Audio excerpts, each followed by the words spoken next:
Bueno, pues hoy estamos con Sofía Davá, de 22 años, estudiante de economía en la Universidad Iberoamericana. Ella participó en la Juventud Cadena, en Gamcoag, en Dor Hadash, y ahora está cursando el Lauder Fellowship del World Jewish Congress. Pues felicidades, Sofía, muy buena trayectoria, pero lo mejor es que ahora a sus 22 años creó un movimiento independiente, Mapejá, que en hebreo significa revolución. ¿Por qué se necesita una revolución, Sofía? Bueno, lo que nos dimos cuenta yo y mi mejor amiga cuando estábamos de Akshara era que nadie nos había enseñado y no habíamos recibido suficiente educación en temas de violencia de género y violencia sexual.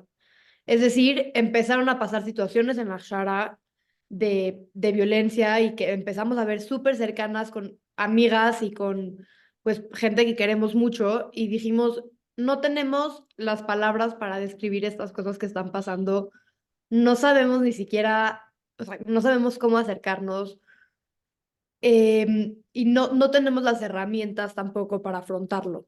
Al fin y al cabo, yo era madrija de una TNUA. Yo cuando regresé de la Akshara, se me acerca una janija y me dice, Janija cuando... es tu alumna.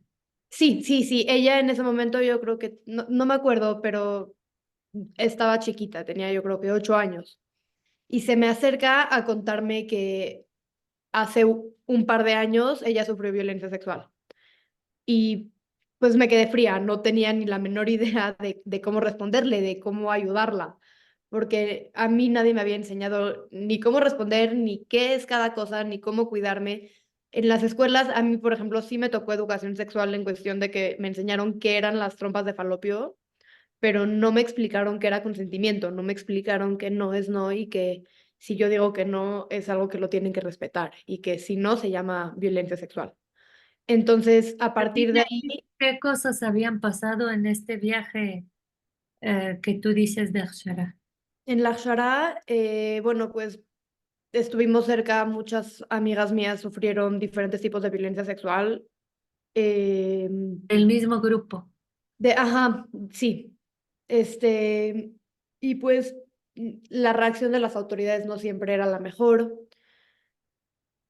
Y como que nos quedamos, o sea, viendo a a muchas de nuestras amigas, pues pasarla mal por estos eventos que habían sucedido, dijimos tenemos que hacer algo, no nos podemos quedar con los brazos cruzados y a partir de ahí surge la idea de crear algo.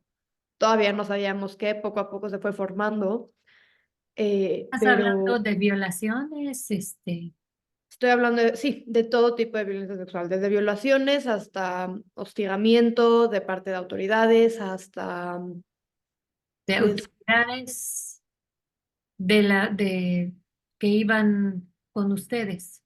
sí.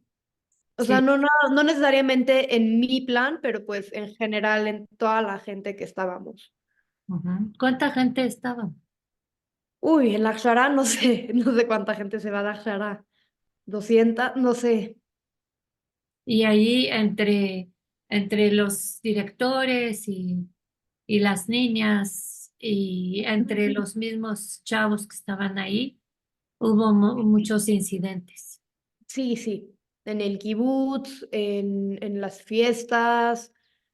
Y pues lo doloroso es que tú pensarías, bueno, la mayoría son de desconocidos, ¿no? Porque siempre nos enseñan, o sea, siempre como que nos hablan del violador o nos imaginamos a un violador y lo vemos de que así, de que un señor feo o de que como casi homeless en la esquina y en el callejón y que es el momento o la única manera en la que te pueden violar y como que no, o sea, fue un abrir de ojos que las violaciones no pasaron por extraños, no pasaron por israelíes que no conocíamos, que nos encontramos, pasaron entre nuestra gente, entre gente que, no sé, quizás eran nuestros amigos de toda la vida o quizás pues, no eran nuestros amigos de toda la vida, pero pues los conocíamos, iban en otra escuela judía, entonces, y pues estaban de Akshara con nosotros. Entonces, como que, no sé, siempre tenemos como esta idea y esta confianza de que entre nosotros siempre estamos seguros y creo que fue un shock muy grande darnos cuenta de que no era así. Y dime, ¿cómo reaccionaban las niñas ante esta violencia sexual? Pues hay diferentes tipos de reacciones. Más que nada, creo que la falta de como educación que hay al respecto generó que no reaccionáramos, bueno, muchas veces la reacción no sea instantánea y que no sea tan fácil reconocer lo que pasó. O sea, te voy a hablar de mi experiencia personal. Cuando yo tenía 15 años, yo creo, uno de mis jefes tuvimos ahí un poco de una situación y yo sufrí hostigamiento sexual por su parte. En su momento lo que yo dije es como, ay, qué tierno, quiere conmigo. No pasa nada, ya me sentí ya tan mal yo de rechazarlo. Em, Tomando en cuenta que, o sea, y ni siquiera tomé en cuenta y ni siquiera se me hizo como mal o raro que me estaba amenazando con mi futuro en la organización para que, pues, Se siga diera. haciendo cosas, sí, ajá. Y yo nada más dije como, ay, qué tierno quiere conmigo, jajaja, pobrecito, lo rechacé. Y no fue hasta que 3 años después que estoy en la Shara y estoy aprendiendo, y ni siquiera de que fue, o sea, porque a propósito estaba buscando esto, pero estábamos investigando porque Mariel y yo empezamos, Mariel Bacal es mi cofundadora, empezamos a investigar de estas cosas y ahí fue cuando empecé a investigar y cuando supe que esta situación específica tenía un nombre y se llamaba hostigamiento sexual, no me di cuenta ni siquiera que fui víctima. Y entonces, así como estas, hay muchísimas situaciones y pues las reacciones son varias. Hay gente que decide no hacer nada por miedo, que de la reacción de la gente, hay gente que pues sí habló, pero pues la reacción de las autoridades ante que haya hablado no haya sido la mejor. Hay gente que no lo procesó hasta tiempo después y como que es ahí en donde te das, donde, bueno, nosotras nos empezamos a dar cuenta lo dañino que esto puede ser para la gente y como, o sea, como ninguna reacción dices como, wow, ¿no? ¿Y por qué crees que no haya ninguna reacción en la comunidad? Pues creo que hay diferentes cosas. La primera, desafortunadamente, vivimos en una comunidad bastante tradicional en donde en su momento quizás estas cosas no se veían tan comunes o no se notaban o no se consideraban como problemas por simplemente una cuestión cultural. O sea, al fin y al cabo México es un país, y lo podemos ver porque al final, o sea, no es coincidencia que la comunidad judía de México esté sufriendo estas cosas cuando México es uno de los países más violentos hacia las mujeres, con 11 feminicidios al día. La cultura mexicana, claro que importa. Si no me equivoco, no fue hasta 2006 en donde se reconoció que se podía haber violaciones entre parejas. Antes, o sea, si un esposo violaba a su esposa, no, ante la ley no estaba mal porque estaba ejerciendo un derecho. Entonces, obviamente estas cosas se nos pegaron también a nosotros como comunidad judía, no somos inmunes a la cultura del país en el que vivimos. ¿No? Y también Eh, muchos somos de origen árabe y también eso influye, ¿no? Definitivamente.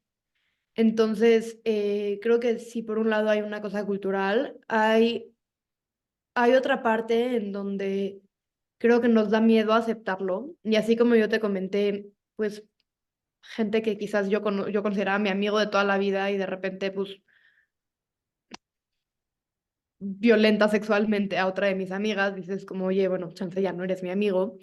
Es un poco difícil, ¿sabes? Es un poco difícil aceptar que el problema está dentro. Y creo que, este no hay suficiente, pues no hay suficiente conciencia colectiva de que esto es un problema y de que realmente se quiere hacer. Por un lado es el miedo de aceptar la realidad y lo entiendo perfectamente porque Dios mío, cada vez que veo digo ya, ojalá y ya no lo supiera yo también.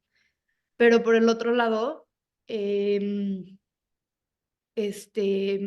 pues nada más creo que hay que, o sea, empezar a decir que tenemos que hacer un cambio. ¿Por qué? Porque también, ¿sabes por qué no sabemos? Porque la gente, las mujeres tenemos miedo a hablar, porque pocas mujeres hablan. De hecho, las estadísticas a nivel país es que solo el 2% de las mujeres que sufren violencia sexual hablan de sus experiencias o lo denuncian formalmente. Entonces, por un lado, las mujeres no hablan, no es un tema que se habla porque es un tema tabú. Por el otro lado, tampoco queremos aceptarlo porque es una realidad horrible. Y, y pues sí, o sea, creo que tiene que ser un proceso y tenemos que ir poco a poco aceptando que nosotros también estamos mal, porque creo que eso es lo más difícil. O sea, al fin y al cabo, nosotros crecimos con esta cultura.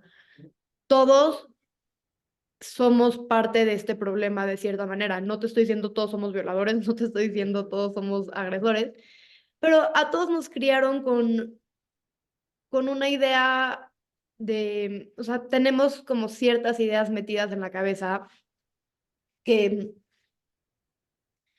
hay que cambiar y que nosotros mismos tenemos que detectar nuestros propios sesgos de género. O sea, yo no me di cuenta hasta mucho tiempo después que, que yo también luego decía como, como que no le creo tanto a esta niña. Y eso creo que es uno de mis culpas más grandes. El primer caso de violencia sexual que se vivió en la Shara, yo a esa niña yo le dije de que ya, de que es normal. No entiendo, de que ya no hagas tanto drama. Hasta hoy en día, pues me remuerdo la conciencia por más de que ya le pedí una disculpa a esta niña. Y esto es porque a todos nos educaron así, todos crecimos con esta cultura y creo que también es difícil ver hacia adentro. Y es doloroso ver hacia adentro y darnos cuenta que todos crecimos con esto. Y no es culpa de nadie, y no es culpa de nosotros, y no es porque nadie de nosotros tengamos malas intenciones. Es porque así lo vimos en la tele, así lo vimos en los periódicos, los anuncios, en absolutamente toda la cultura que nos rodea. Y la cultura que nos rodea nos forma. Entonces creo que es importante también reconocer como la cultura de adentro, o sea, y nosotros mismos también de cierta manera, aportamos con un pequeño granito, aunque no sea consciente, aunque no sea con mala intención, tenemos cosas que nosotros mismos tenemos que cambiar. ¿Qué de la cultura de adentro nos afecta? Pues no sé si conoces, hay un término que a mí me gusta mucho que se llama el iceberg de la violencia de género. Es básicamente, o sea, el iceberg, así como lo vemos en todos los memes, donde solamente vemos la puntita y solo vemos los feminicidios, la violencia sexual, las violaciones, etcétera.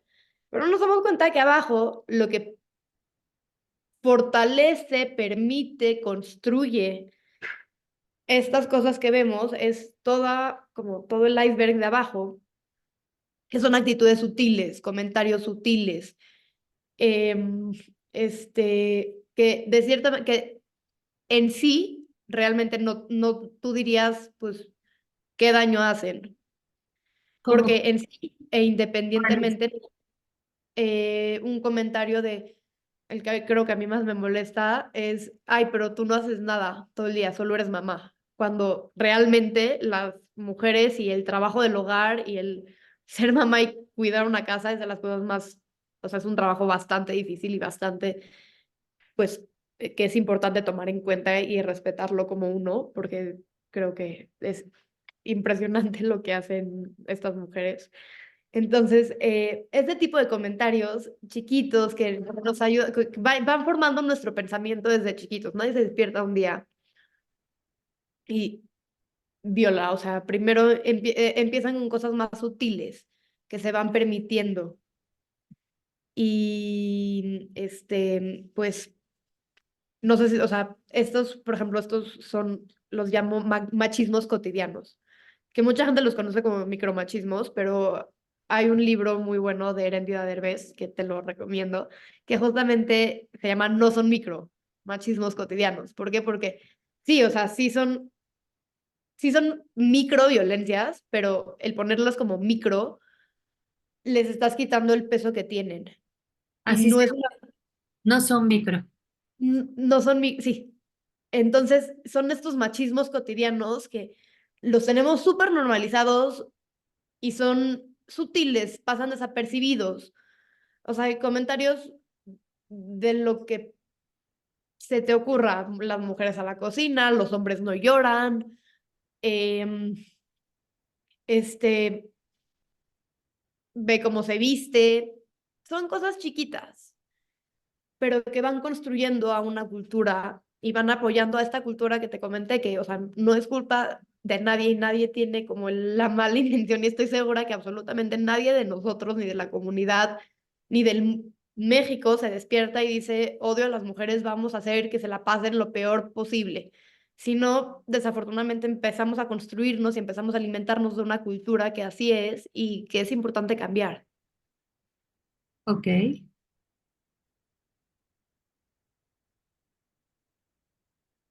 ¿Y quién conforma, integra tu grupo? Y, Mapeja. ajá, Bueno, primero estamos mi cofundadora y yo, que desafortunadamente no se pudo meter a la entrevista. Se llama Mariel Bacal, ella es mi mejor amiga y con ella empezamos toda esta aventura desde la Akshara. Poco a poco se nos han unido más gente. Hoy en día en nuestra mesa directiva tenemos otras tres personas increíbles. Está Batia Charnevich, Ariela Rivera y Victoria Sirasi. Y además de esto, además de nuestra mesa directiva, tenemos como gente que hemos conocido a lo largo del camino y nos han apoyado con ciertos proyectos que también, pues, de repente las contactamos. Creo que hay como 10 personas más que nos apoyan, que no están, no, o sea, no vienen a todas las juntas, pero cuando necesitamos, por ejemplo, el 8 de marzo, que vamos a dar pláticas y se nos junta el changarro y no tenemos tanta gente, son quienes nos apoyan. O en cualquier otro proyecto que necesitamos apoyo, sabemos que contamos con estas personas. ¿y son parte de alguna comunidad? No, Sí. somos completamente independientes. Ok. Y, por ejemplo, en caso de las pláticas, ¿a dónde fueron a dar plática?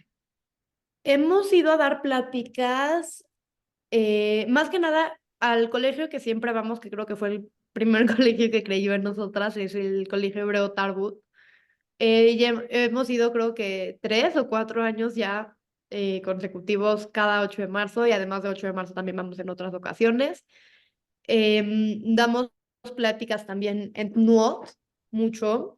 Nosotros tenemos un programa educativo que originalmente era únicamente para NUOT y ahorita lo estamos o sea, como reformando para que sea aplicable para las escuelas. Pero entonces las NUOT al tener este programa educativo, ellos mismos pues tienen como las clases que dan y pues se las dan a sus niños, los mismos Madrejim se los dan a sus Hanijim y también les hemos dado también pláticas a los Madrejim como de capacitación. Además de esto, el año pasado tuvimos la increíble oportunidad de estar en las mesas de honor y justicia de la Keila y de Magen David, también dando capacitaciones de prevención.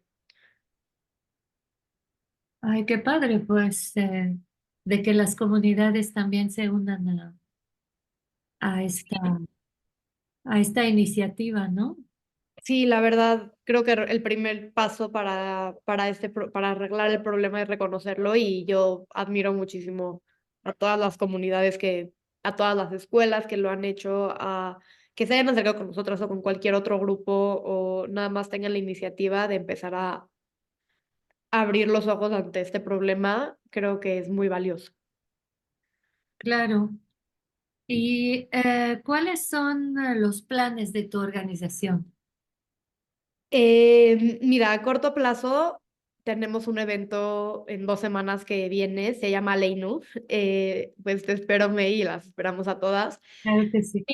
Adela Cojá va a hablar un poco. Adela Cojá tiene una historia, es una mujer increíble, es una activista judía que hoy en día pues también tiene muchísima relevancia porque lucha en contra del antisemitismo. Ella hace como 5 años demandó a su universidad, a NYU, por temas de antisemitismo. Ella demanda sabiendo que va a perder porque no hay ninguna ley en Estados Unidos que en ese momento las proteja por discriminación con religión, por religión, perdón. Aún así, decide demandar. Se mediatiza tanto su caso que llega a la Casa Blanca, lo escuchan, cambian la ley gracias a ella, y pues gana la demanda. Además de tener una historia increíble, Adela sigue siendo una activista increíble hoy en día y creo que como mujer tiene una historia bastante interesante y muy diferente a un activista hombre judío, porque aquí es justo esta parte en donde se intersecciona la parte de todo el mundo me odia porque soy judío y aparte todo el mundo me odia porque soy mujer y es una combinación extraña y complicada y pues la queremos oír. Además de eso vamos a tener una conmemoración del 7 de octubre que va a incluir también una exposición de arte. Vamos a tener diferentes talleres. Creo que el que más me emociona a mí es, vamos a tener un taller de educación financiera. Lo va a dar Smart Capital, que es justamente, bueno, además de nuestro patrocinador, una organización que me obsesioné con ella desde que escuché sobre ellos, porque lo que hacen es ayudar a las mujeres a tener independencia financiera, no nada más por este evento y no nada más porque ahorita les ofrecimos el espacio, sino es algo que hacen siempre. Entonces, fue una mancuerna muy especial y Porque no este, hay independencia sin independencia financiera, definitivamente, luego muchas veces, independencia económica, ¿no? sí, sí, sí. Entonces, ese es uno de nuestros proyectos que ya viene muy, muy cerca. Creo que lo que sigue ahorita es terminarnos de constituir como asociación civil, porque estamos todavía en ese proceso, todavía no lo hemos terminado de hacer, y hacer el programa educativo que te comenté, estamos ahorita en proceso de profesionalizarlo y generar, o sea, como hacerlo en modo escuelas para que las escuelas también puedan implementarlo. Serían 2 clases al año o pues como sea, pero que las puedan integrar en alguna materia para la prevención de estas cosas. La idea es que empecemos desde primero de primaria. Entonces, al ser un programa evolutivo, em, lo que vas aprendiendo en primero, segundo, tercero, vas creciendo con esos temas y son básicamente como los mismos temas, quizás por decirlo así, pero dados o sea, como traducidos a primero de primaria, traducidos a cuarto, o sea, a las diferentes edades que hay, hasta tercero de prepa, entendiendo las necesidades pues, de cada edad, pues. Claro, ¿cuáles son esos temas? Bueno, nosotros, este programa educativo tiene como 2 ejes principales. La primera es la prevención de violencia sexual y por el otro lado la prevención de violencia de género. Entonces, en prevención de violencia sexual, más o menos hablamos, bueno, en las edades más chicas, obviamente, mi cuerpo es mío y nadie me lo puede tocar. Hablamos mucho de esta parte, a nosotros todos siempre nos enseñaron los que se pelean se quieren, o si te molesta o si te pega es porque le gustas. Y creo que, o sea, eso es uno de los temas que se rompen primero desde este programa educativo, porque no, a ver, si te pegan no le gustas, como que no, como que si le gusta, si quiere, te va a tratar bien, como que normalizamos la violencia desde esas cosas chiquitas. Y desde esas cosas nos enseñan que, pues, si te molestas porque te quiere, entonces ya después, si te molesta, bueno, o si te pega, como que, ¿qué es lo que se nos está inculcando en el cerebro desde chiquitos? Y no entre nosotros nada más, ve las películas, ve las series, en todos lados está este tipo de ideas. Entonces es como romper esta parte. Luego poco a poco vamos creciendo, o sea, con los temas. Hablamos mucho de culpa y responsabilidad. ¿Por qué? Porque, y lo hablamos como de una manera muy, como, no específicamente a violencia sexual, pero es como un pre a hablarlo de violencia sexual, porque, a ver, sí, o sea, yo soy responsable de que me paré en la calle a la mitad de la noche, pero eso no me hace la culpable de que yo haya sufrido violencia sexual. El único culpable es el perpetrador de estas violencias. Entonces, como que es muy importante diferenciar esta parte de que sí, o sea, sí tenemos cierta responsabilidad en absolutamente todo lo que nos pasa, pero no eso no significa que sea nuestra culpa. Ujú. Y ya luego, pues obviamente en edades más grandes hablamos de consentimiento, de lo que es cultura de violación, em, de cómo, pues, o sea, de la violencia digital también hablamos mucho en la parte de violencia sexual. Y en el eje de violencia de género, justo, bueno, pues empezamos obviamente con qué es lo que a mí me gusta, cómo respeto los gustos del otro, por qué si soy hombre no me tiene a fuerzas que gustar el fútbol y por qué si soy mujer me puede gustar el fútbol. Empezando desde ahí, luego pues ya un poco más como en conceptos más profundos como, no sé, igualdad y equidad, y que también tenemos otros obstáculos o opresiones, por decirlo así, o sea, somos judíos y el antisemitismo hoy en día nos pone en una posición muy vulnerable. Como que estas cosas, o sea, no hay un blanco y hay un negro y no hay un opresor y no hay un privilegiado, sino son mezcla de cosas. Entonces, ese es otro tipo de cosas que se hablan en el programa educativo. Y ya obviamente ya después como qué es feminismo, qué es patriarcado, qué es el iceberg de la violencia de género, qué son los machismos cotidianos y qué podemos hacer nosotros para atacar estos problemas. ¿Cómo convenciste a las comunidades de que aceptaran hablar de eso?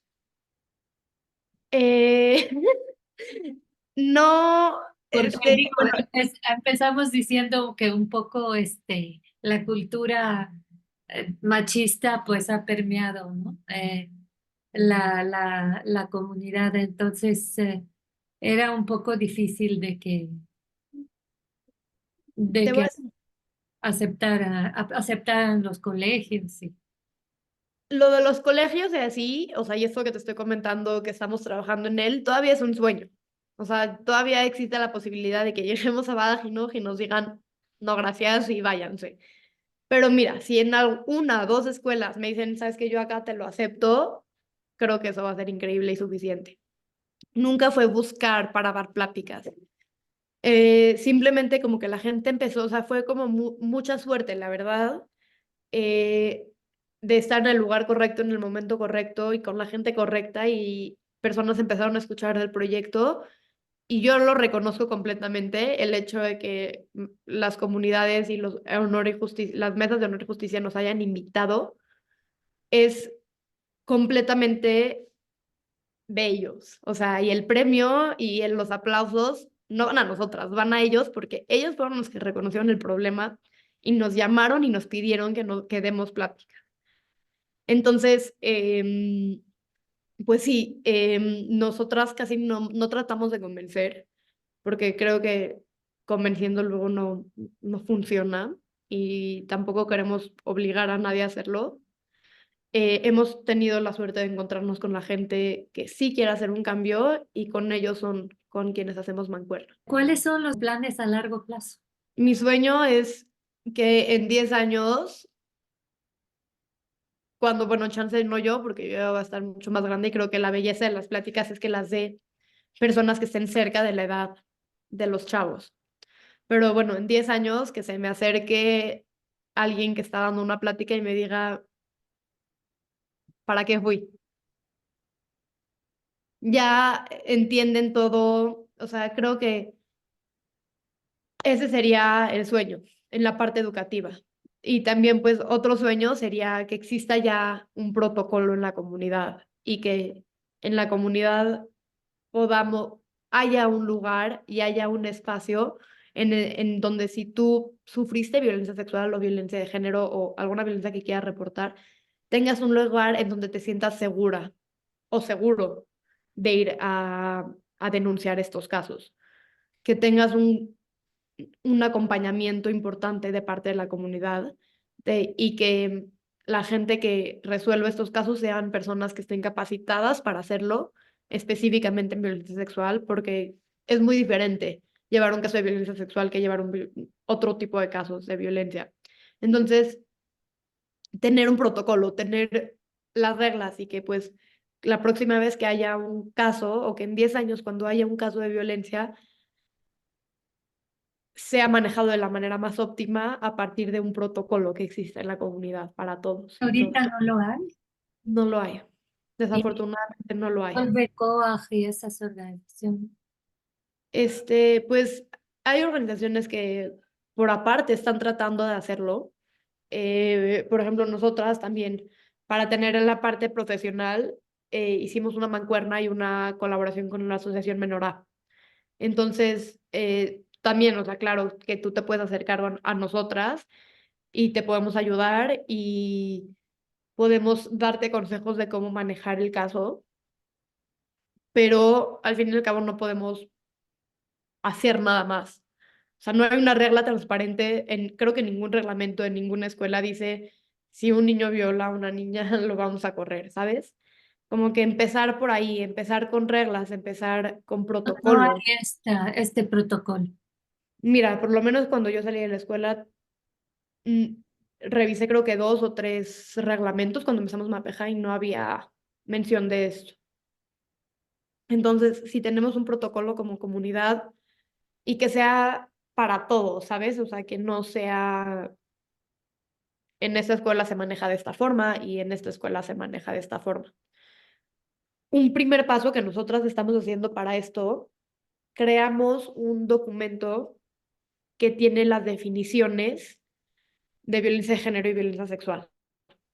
Entonces, no te estoy diciendo cómo hacerlo o cómo tratarlo, porque creo que eso es un paso que faltan muchas cosas antes de llegar a él. Pero si tú tienes este protocolo y cada comunidad tiene este protocolo y cada escuela tiene su protocolo, entonces ya no va a pasar esto de que bueno, te voy a contar un ejemplo. En la Shara, en uno de mis casos, en uno de los casos que viví de cerca de violación, las autoridades lo llamaron un mal beso, no lo llamaron una violación. Y creo que desde ahí estamos mal. Si no podemos nombrar las cosas por cómo son, no las vamos a poder atender.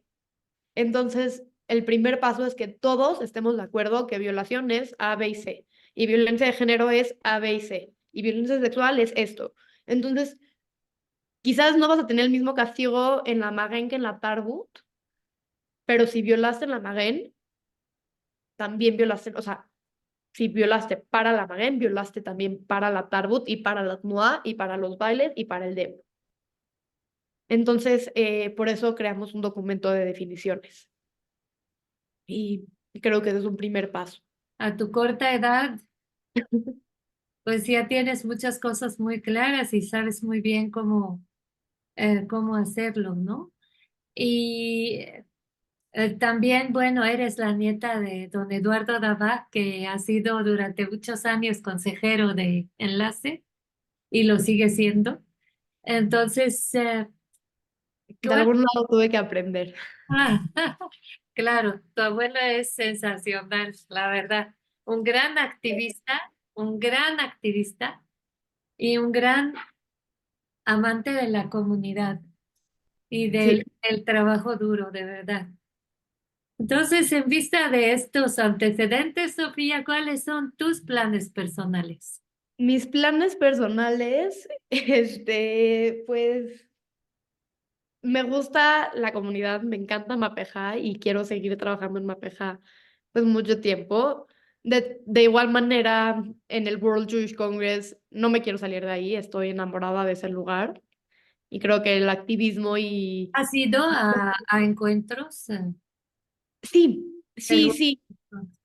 Eh, yo, o sea, por mi fellowship, primero tuve como un seminario de apertura de mi fellowship.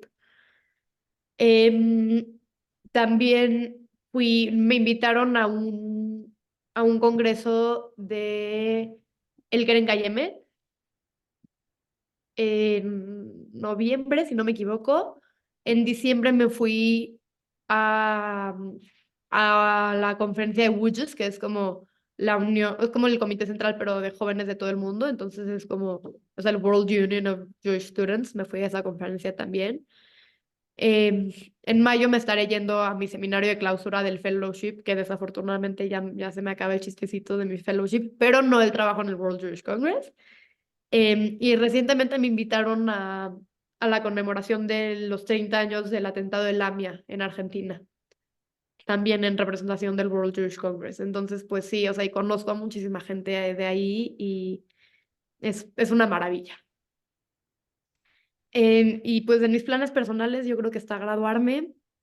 Me encanta, o sea, por más que sí digas como así es la niña más social y, y que sí me encanta el feminismo y la parte de educación, también me encantan los números y me gusta programar y me gustan las matemáticas. Entonces, pues, seguir con mi carrera de analista de datos y quizás hacer una maestría en ciencia de datos y pues, no sé lo que me lleve el mundo. Pues te va a llevar lejos, Sofía. Muchas felicidades y pues estaremos ya cuando sea más cerca. ¿Cuándo es lo de En 2 semanas, en 2 semanas? ¿Qué día exactamente? domingo. Domingo, domingo Sí, domingo 14 de abril, a las 14 2. de abril. Pues ahí está abierto a todos, hay que registrarse. Sí, nada más sí hay que registrarse. Pues felicidades y ahí nos veremos en el primer evento de Mapeja. Muchísimas gracias.